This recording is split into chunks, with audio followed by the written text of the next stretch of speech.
बिस्मिल्लाहिर्रहमानिर्रहीम। लाखों करोड़ों दुरूदो सलाम मोहम्मद मुस्तफ़ा सल्लल्लाहु अलैहि वसल्लम और आले मोहम्मद पर। मैं हूं उमर दराज गोंदल। असल बात यह है कि पंजाब में या पाकिस्तान में लोगों ने जिसको मैंडेट दिया वो तो सब जानते हैं। अच्छा, उनकी मैंडेट की बजाय जिनको लोग चाहते थे वो कहां पे है, जिनको लोग नहीं चाहते थे, जिनके खिलाफ वोट दिया वो हुक्मरान बनना चाहते हैं और बन रहे हैं तकरीबन। लेकिन अवाम की जिसके साथ लगी हुई है उसका नाम इमरान खान है। और इमरान खान भी पाकिस्तान के लोगों के लिए, वरना उसको क्या मसला है कि डील शील मारे, मुल्क से बाहर चला जाए, अपनी जिंदगी बाहर गुजारे। लेकिन नहीं, इमरान खान ने एक बार कहा था कि मुझे अब इस मुल्क ने इतनी इज्जत दी है, वजीर आजम बनाया है, मैं इस मुल्क का टॉप क्रिकेटर बना, इतनी इज्जत दी है, अब मैंने इस मुल्क का कर्ज चुकाना है। और मैं अब वो ओहदे की या इख्तिदार की नहीं है। ये कितना आसान था कि इमरान खान पीपल्स पार्टी के साथ हाथ मिलाता और इमरान खान की हुकूमत बन जाती। लेकिन इमरान खान का मसला यह है कि तारीख में पहली बार हमने पंजाब और खैबर पख्तूनख्वा की असेंबलियां टूटती देखी। यह पहला मौका था कि पाकिस्तान के अंदर किसी हुक्मरान ने असेंबली तोड़ी, इसलिए नहीं कि कोई मुल्क को खराब करना था या उसको हुकूमत प्यारी नहीं थी। मसला यह था, उसका ख्याल था कि मुझे चलने नहीं दिया जा रहा और मैं अवाम से रुजू कर रहा हूं, मैं अवाम के पास जा रहा हूं, अवाम से फैसला ले रहा हूं। यह है अवाम के ऊपर एतमाद। और लीडर कोई भी सियासी हो, अगर वो अवामी लीडर है तो उसको अवाम के ऊपर ही एतमाद होना चाहिए। हां, अगर कहीं और उसके मामला आता तो फिर कुछ कहा नहीं जा सकता। लेकिन अब सूरत हाल क्या है? अब कुछ लोगों को मसनद इक्तदार के ऊपर बिठाया जा रहा है। लेकिन हमारी यह खुशकिस्मती है कि हमारे पास इमरान खान जैसा बंदा कम से कम शोर तो कर रहा है, आवाज तो बुलंद कर रहा है, कौम को एहसास तो दिला रहा है कि तुम्हारे साथ ये गलत हो रहा है। अब जिनको इक्तदार पे बिठाया जा रहा है वो खून के घूंट पीकर ये सब कुछ करेंगे। कैसे? पंजाब में एक नई लॉट में से शरीफ खानदान का मसला यह है कि उनको इक्तदार अपनी फैमिली से बाहर काबिल कबूल ही नहीं है। इक्तदार तो बहुत दूर की बात है। कहा जाता है कि शरीफ खानदान तो अपनी तस्वीर के फ्रेम में भी अपनी फैमिली के अलावा किसी फर्द को आने की इजाजत नहीं देता। अब पंजाब में मरीम नवाज को लाया गया है और इस वक्त पार्लिमानी पार्टी का इजलास जाती उमरा रायबंड के अंदर शुरू हो चुका है।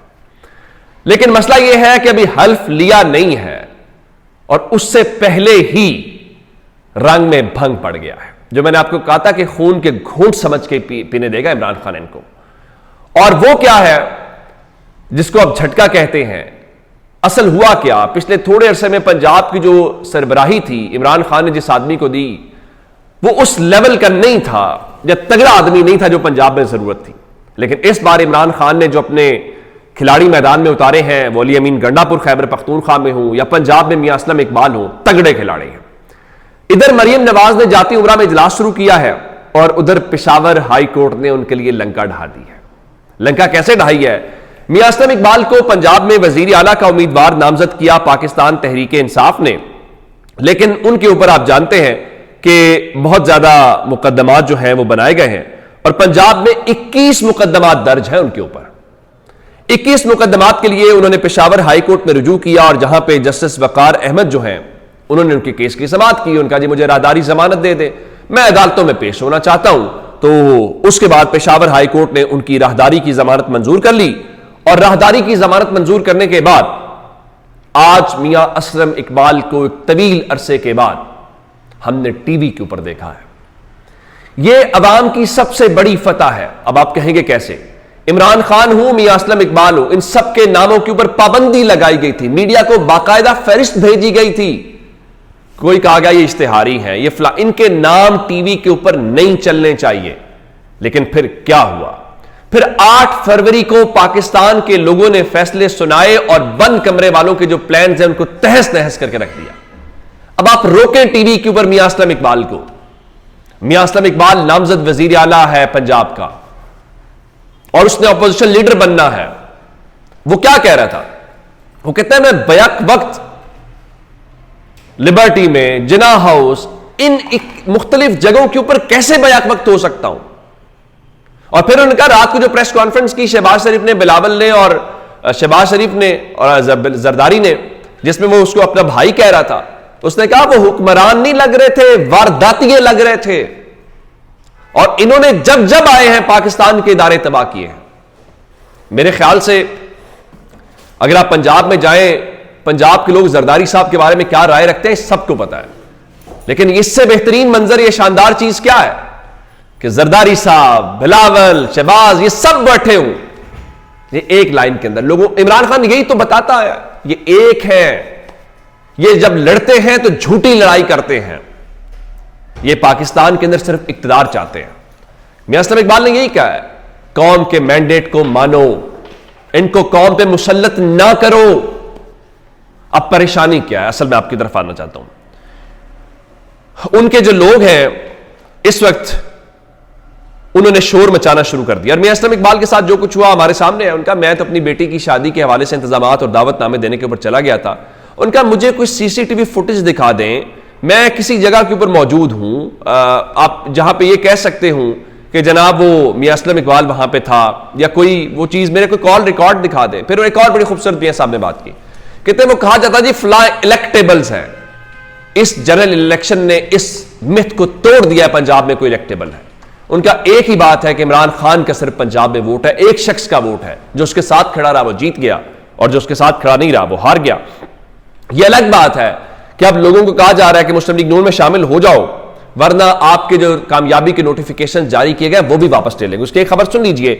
NA 146 खानेवाल से जहूर हुसैन कुरैशी जो है वो जीते, और फिर वो सुन्नी इत्तेहाद कौंसिल और तहरीक इंसाफ में शामिल हुए, और रात को उनका नोटिफिकेशन 13 फरवरी के फैसले की रोशनी में वापस ले लिया गया है। चलिए बिल्कुल ठीक है, वापस ले ले। अब परेशानी क्या है? परेशानी यह है कि उनके सहाफियों ने गंद निकालना शुरू कर दिया है।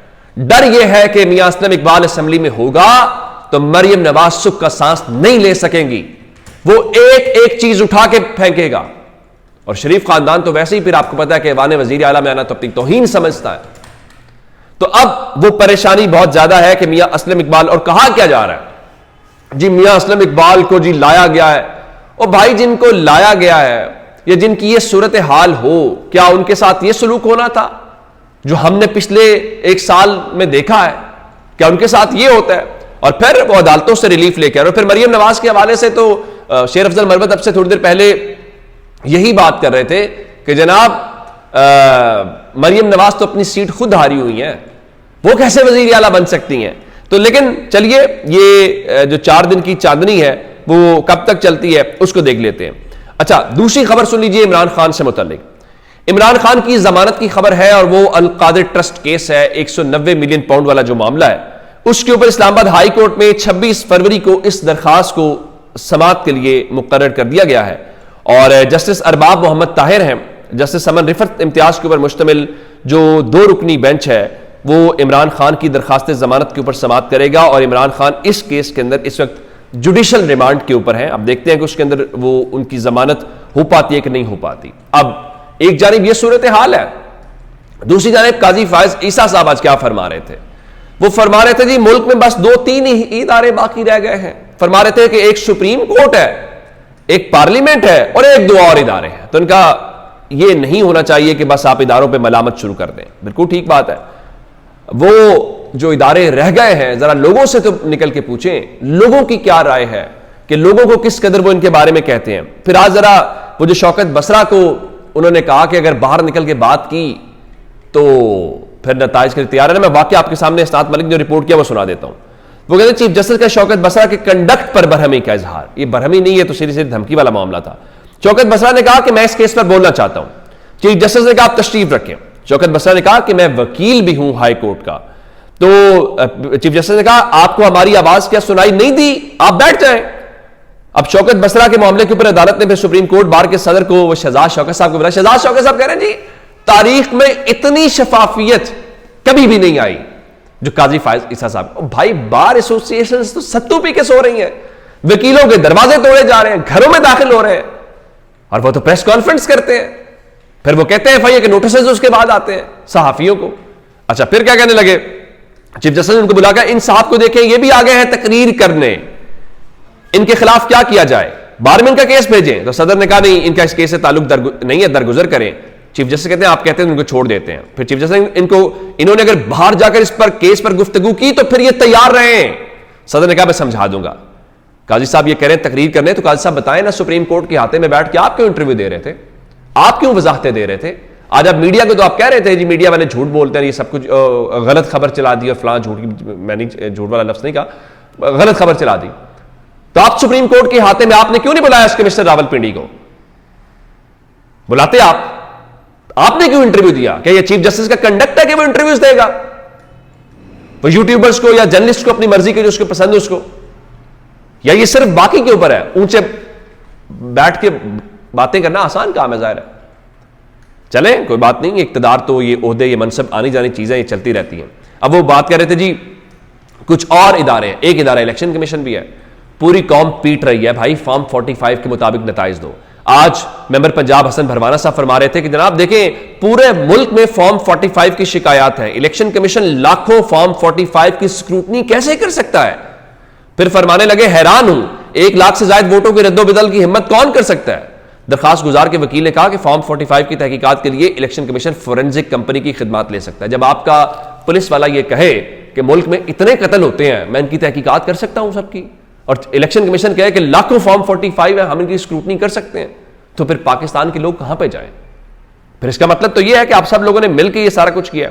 और उधर जरा जो इनके इस्लामाबाद में एमएनएस तारिक फजल चौधरी और अंजुम अकील और राजा खुरम परवेज की कामयाबी के नोटिफिकेशन है, उसके हवाले से अदालत ने कहा है कि उन फैसलों पर जो मशरूत कहा है कि अगर तो इलेक्शन कमीशन ने दरखास्तें मंजूर कर ली तो कामयाबी के नोटिफिकेशन कलदम, और अगर मुस्तरद कर दी तो कामयाबी के नोटिफिकेशन जो है वो बहाल हो जाएंगे। वो इलेक्शन कमीशन जो ये कह रहा हो कि जनाब देखें हम इतने लाखों की कर सकते हैं, आप उनसे तवक्को रख रहे हैं, मुमकिन ही नहीं है। अच्छा, एक खबर है, जैसे बाबर सत्तार साहब ने जिस तरह से बड़े अच्छे तरीके से आज केस को परसू किया, अब मुस्लिम लीग नून तो उनके ऊपर भी गुस्सा कर रही है कि जी आपने कैसे, वो डीसी इस्लामाबाद इतना तगड़ा है, इलेक्शन कमीशन ने जोर लगा लिया इलेक्शन से पहले हटाने की, नहीं हटा पाए।